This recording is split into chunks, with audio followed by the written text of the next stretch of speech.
So the way I've been skinning it is super simple. You just need something sharp that can get under the skin. And down here we've got one that I'm halfway through doing.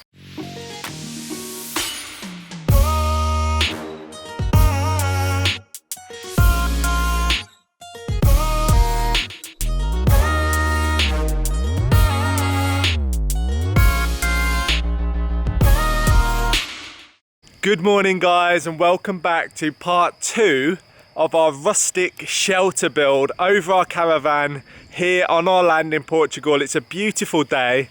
It hasn't been for the last few days. It's been raining very hard, so that slowed progress down, but let me show you what I have managed to get done. So you might be able to see already what I've done, but I've added some extra support. So I think these are called wind braces. They stop it rocking side to side, and actually they look really nice. Actually, it's aesthetic, but also gives it a little bit more structure and strengthens the whole structure together. The other day I managed to forage some really nice slate style rock, and I'm thinking I'm going to use that over here. So on these concrete platforms, I'm gonna almost do like a mosaic of rock around these so it hides the concrete, because I'm really not a fan of how that concrete slab looks. So you can see here I've covered over all of the wood that I've oiled with a massive tarp, which seems to have kept my nice poles dry. Don't know if you can see through there, but they're all nicely oiled, really nice colour, and now they're protected and nice and dry, not sticky at all. And this is what I'm using to protect it and give it a really nice kind of darker look. It's linseed oil and seems to work really well. You get quite a lot in a bottle. It's not very expensive and it goes a long way. Gingy Bear's exploring the long grass. I've just taken the tarp off. It's a massive tarp, but the poles, they're looking really, really good, so really happy with that. Also, one of the things you should definitely get hold of, which are quite easy to get hold of in the UK, not so much in Portugal, but if you are moving off grid, get yourself lots of pallets, because these things are so useful just to raise things off the ground so they don't get wet on the grass, stacking things up. You know, even used them to just keep the tarp down and building with as well. They have so many different uses, so definitely recommend getting a load of pallets. Okay, so we've just moved the poles and they are going to go from this support to that support, and there's 5 of them. So one side, one in the middle, one the other side, and then one in between, and that should be enough supports for the roof.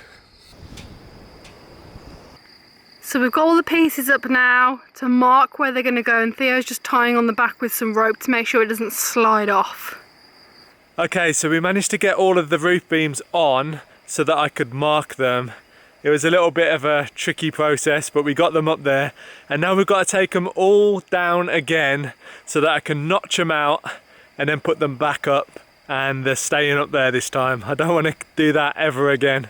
So you should be able to see there where the beam connects. I've just put a pencil mark, and that's going to be my guide for when I notch it out. Shouldn't be too hard. Should be able to get them all notched out in about half an hour.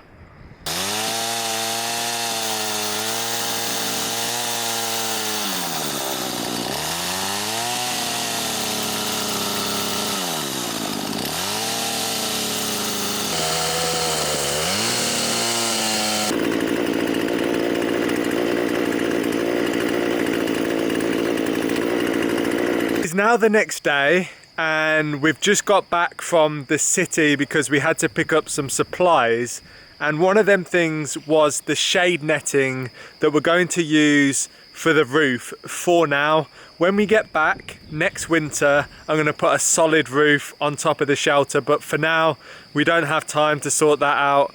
In a couple of days we leave to go back to England, so we need to make sure we get this sorted. So this right here is the shade netting we just picked up, and we went to an agricultural shop and managed to get 4x7 meters for 16 euros, which I think's really good. And this is really common over here in Portugal. Lots of people use it to shade different areas on their land, so it should do a really nice job and keep the caravan cool. So because we need to get this structure done, I carried on into the night last night, and it was a bit dark to film, so I just carried on anyway, and now I'm going to show you what I managed to achieve. So as you can see, all the roof beams are on, bolted down using them lag bolts that I've used throughout the build, and I managed to cut all of these to size, and I think it looks really nice. It started to all come together quite quickly, which is pretty cool. And around the back of the structure I managed to put on all of the wind braces, and they work really well to keep it nice and sturdy. The next big job that needs doing, apart from fitting that netting to the roof, is to strip all of this eucalyptus, because if you leave it, it does rot. So we need to get that done, and Bee's just started to make a move on that now.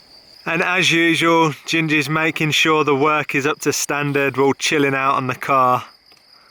But Bee's doing a fab job. She's just stripped this really big pole right here.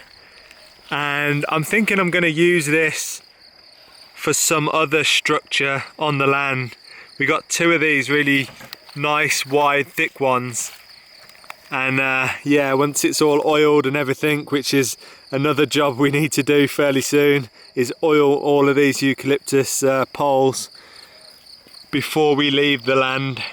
So the way I've been skinning it is super simple. You just need something sharp that can get under the skin. And down here we've got one that I'm halfway through doing, so you can see the skin when it's on the tree, and then the layer that you're basically peeling down to. And if you can get a nice sharp machete like this, it just goes under there, and as you can see, you can work it under and then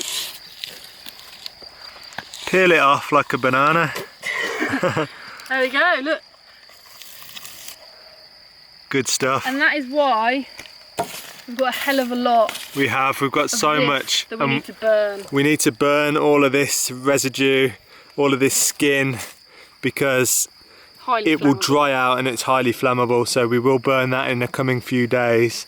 But it looks really nice once it's back to the bare tree. It's beautiful. And once we've stripped all of the trees, then we can oil them all as well, let them dry, and I'm going to build some sort of shelter to keep them nice and dry, out the way from the elements while we're away, because we will be using these trees to build lots of structures in the coming years, so we want to keep them in good condition.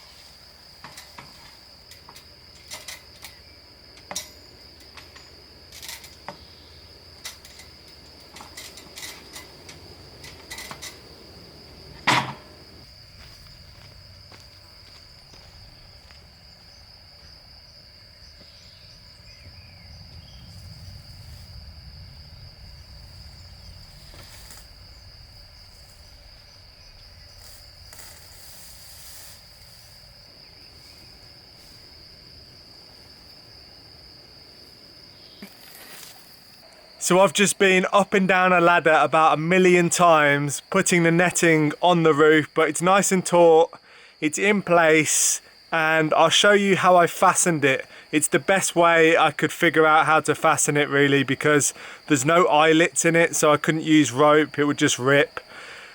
So yeah, I'll show you that in a second. But you might be wondering, why can't Bee help you with it? You're on your own doing this. Well, she's stripping wood, and I'm doing this because we've got so many tasks to get done before we leave the land. It's so important just to get them all done, so we're split up and we're our own team today. So look at that, it's quite windy today, but it's nice and taut, and it definitely feels darker and more shaded under here already. So here's a side-on view, and this was what I was talking about. This is the excess I need to cut off, so I'll go and find some scissors and do that in a second. And if I climb up the ladder, I can show you. Oh, it's really weird. It's like going up into a loft coming through this thing. And this is how I fixed it down. These wooden blocks wedge the material nice and taut, and then they're screwed into the eucalyptus pole. Seems to work quite nicely. And this is the view from the roof. Really happy with how it's come out actually. And there you can see there's a big gust of wind and it flaps a minimal amount. So I'm happy with that. Like I said before, this is just a temporary measure for this summer. And then when we get back next winter, we're gonna put on a really nice roof, which will just make the area incredible to hang out in, because if it's raining, you're gonna have the whole porch decked off area to just hang out, because most of the time when it rains, it's still fairly warm, so you find outside, it's just not nice to be cooped up inside the caravan or inside your van. When you're on the land, it's all about being outside. So B is hard at work with the sander, and look how nice it's coming out as it's being sanded. It looks so cool. You can literally see the before and after.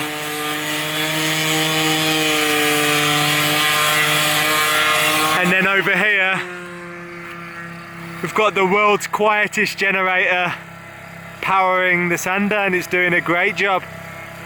It's such a pretty area on our land, but then again, the whole place is pretty. What I've done is I've just trimmed off this side, so you can see it looks nice and neat now. And now I'm going to bring you guys with me to trim the other side. I don't think the vlogs get much more exciting than this. Me using scissors, cutting netting. There we go. Cuts quite nicely actually. 4 meters left.